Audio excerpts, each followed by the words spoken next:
नमस्कार भारत। आप देख रहे हैं आज की बात, जहां मिलती देशभक्ति से भरी खबरें। अगर आप सच्चाई के साथ हैं तो इस वीडियो को लाइक करें, शेयर करें, चैनल को सब्सक्राइब जरूर करें। बेल आइकन दबाना मत भूलिए ताकि देश की सबसे जरूरी खबरें आप तक सबसे पहले पहुंचें। 150 साल पुरानी दोस्ती का खात्मा। अमेरिका ने यूरोप को धोखा दिया, नाटो में बिखराव शुरू। USA Europe 150 year friendship destroyed, cold war 2.0 begins. America और यूरोप की 150 साल पुरानी दोस्ती अब इतिहास बन चुकी है। नाटो की दीवारों में दरारें पड़ चुकी हैं और गुप्त समझौते टूट रहे हैं। क्या अमेरिका ने अब यूरोप को बलि का बकरा बना दिया है? क्या वॉशिंगटन को अब सिर्फ अपने हित दिख रहे हैं? इस वीडियो में जानिए कैसे शुरू हुआ अमेरिका यूरोप का टकराव, कौन कौन से देश नाराज हैं और क्यों नाटो अब कमजोर होता दिख रहा है। 150 साल एक साथ, लेकिन अब यह गठबंधन टूटने की कगार पर है। अमेरिका और यूरोप की दोस्ती, जो कभी अटूट मानी जाती थी, अब दरकने लगी है। नाटो अब सिर्फ नाम का रह गया है। पर्दे के पीछे अमेरिका ने अपने पुराने दोस्तों की पीठ में छुरा घोंप दिया है। 1870 के बाद से लेकर वर्ल्ड वॉर, कोल्ड वॉर और फिर नाटो का गठन, अमेरिका और यूरोप ने एक दूसरे के कंधे से कंधा मिलाकर दुनिया पर राज किया। लेकिन अब वही इतिहास धुंधला पड़ चुका है। पहली दरार शुरू हुई यूक्रेन वॉर से। यूक्रेन जंग में अमेरिका ने यूरोप को आगे कर दिया, लेकिन खुद पीछे हट गया। जर्मनी, फ्रांस और इटली पर पड़ा आर्थिक दबाव, गैस संकट, महंगाई, व्यापार नुकसान।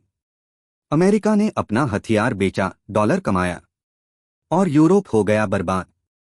यूरोपीय जनता में गुस्सा, हमें इस युद्ध से क्या मिला? जब भी अमेरिका को युद्ध चाहिए तो सबसे पहले दोस्ती की आड़ में सहयोगियों को इस्तेमाल करता है। लॉकहीड मार्टिन, रेथियोन, बोइंग जैसी कंपनियों ने अरबों का व्यापार किया और यूरोप बना टेस्टिंग ग्राउंड। इस युद्ध ने दिखा दिया, नाटो के नाम पर यूरोप सिर्फ एक पॉन है और मास्टर है वॉशिंगटन। ओलाफ शोल्स ने कहा, युद्ध हमारी जरूरत नहीं। Emmanuel Macron, NATO brain dead. अब फ्रांस, जर्मनी और इटली अमेरिका से अपनी दूरी बढ़ा रहे हैं। यूरोप अब अपनी नई सुरक्षा नीति पर काम कर रहा है, अमेरिका के बिना। अमेरिका ने न सिर्फ युद्ध का बोझ डाला, बल्कि यूरोप की टेक कंपनियों पर भी बैन और टैक्स लगाए।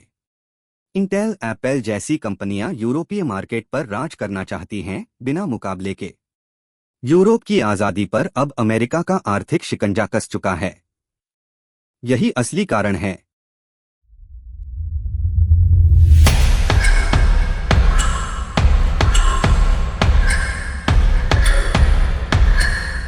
नाटो अब एकजुट नहीं रहा। हंगरी ने खुला विरोध किया। टर्की अलग ही चाल चल रहा है, रूस से हथियार खरीद रहा है। स्लोवाकिया ने कहा, हम और नहीं लड़ सकते। ये है नाटो की हकीकत, साझेदारी सिर्फ कागजों पर। पुतिन ने कहा, अमेरिका अपने ही दोस्तों को खत्म कर रहा है। रशिया को मिला नया मौका, अब यूरोप में अस्थिरता अमेरिका की देन है। चीन भी इसी मौके की तलाश में है। क्या ये कोल्ड वॉर 2.0 की शुरुआत है? अब अमेरिका ने खुलकर कह दिया, इंडो पैसिफिक हमारा फोकस है। ऑकूस समझौता, अमेरिका यूके ऑस्ट्रेलिया में यूरोप को नजरअंदाज कर दिया गया। इसका मतलब साफ है, अमेरिका अब सिर्फ अपने फायदे के रिश्ते चाहता है। यूरोप अब उसके प्लान में नहीं है। 150 साल पुरानी दोस्ती अब एक कहानी बन चुकी है। अब सवाल ये है, क्या यूरोप अमेरिका को पूरी तरह से छोड़ देगा? क्या नाटो का अंत आ चुका है? क्या यूरोप एक नया गुट बनाएगा, रूस और चीन से बातचीत करेगा? या फिर कोल्ड वॉर 2.0 की आग और भी तेज होगी?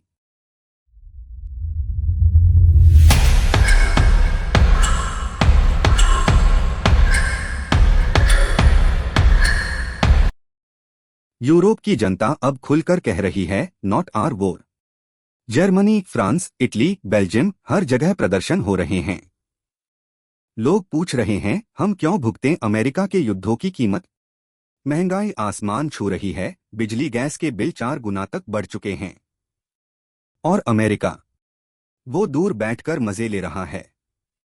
एक फ्रांसीसी खुफिया रिपोर्ट लीक हुई है जिसमें खुलासा हुआ अमेरिका जानबूझकर यूरोप को रूस से अलग कर रहा है ताकि वो दोनों कमजोर रहें। यह प्लान 2010 से चल रहा था। यूक्रेन और क्राइमिया केवल बहाने थे। अब फ्रांस, जर्मनी जैसे देश सोचने पर मजबूर हैं, क्या अमेरिका पर कभी भरोसा किया ही नहीं जाना चाहिए था। अब यूरोप ने तय कर लिया है, इनफ इज इनफ। ईयू में नई सुरक्षा नीति पर काम शुरू हो चुका है। स्ट्रैटेजिक ऑटोनॉमी अब सिर्फ शब्द नहीं, एक अभियान बन गया है। 2025 तक एक स्वतंत्र ईयू आर्मी की योजना शुरू की जा चुकी है, बिना नाटो, बिना अमेरिका। दुनिया अब अमेरिका की बातों पर आंख बंद करके भरोसा नहीं कर रही। यूरोप की तर्ज पर अब वेस्ट एशिया, अफ्रीका और साउथ अमेरिका में भी अमेरिका को शक की नजरों से देखा जा रहा है। यूएस यूनिवर्सिटीज, टेक जायंट्स और हॉलीवुड भी अब सॉफ्ट पावर खोने लगे हैं। और जब सॉफ्ट पावर जाती है, सुपर पावर भी साथ चला जाता है। जब घर खुद जल रहा हो तो दूसरों के घर में आग लगाना मूर्खता है। अमेरिका खुद भारी संकट में है।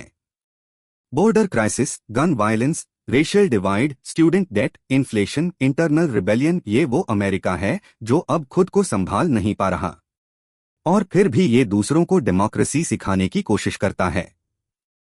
अब अमेरिका का सबसे बड़ा डर है चाइना और यूरोप का किसी भी मुद्दे पर एकमत होना।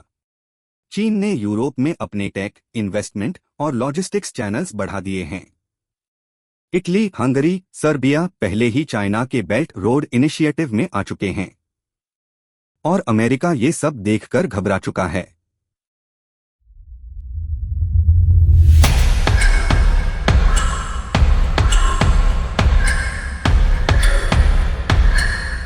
भारत की नजर से देखें तो अमेरिका की चालें अब साफ दिखने लगी हैं। भारत ने नाटो को कभी पूरी तरह नहीं अपनाया और आज ये दूरदर्शिता साबित हो रही है।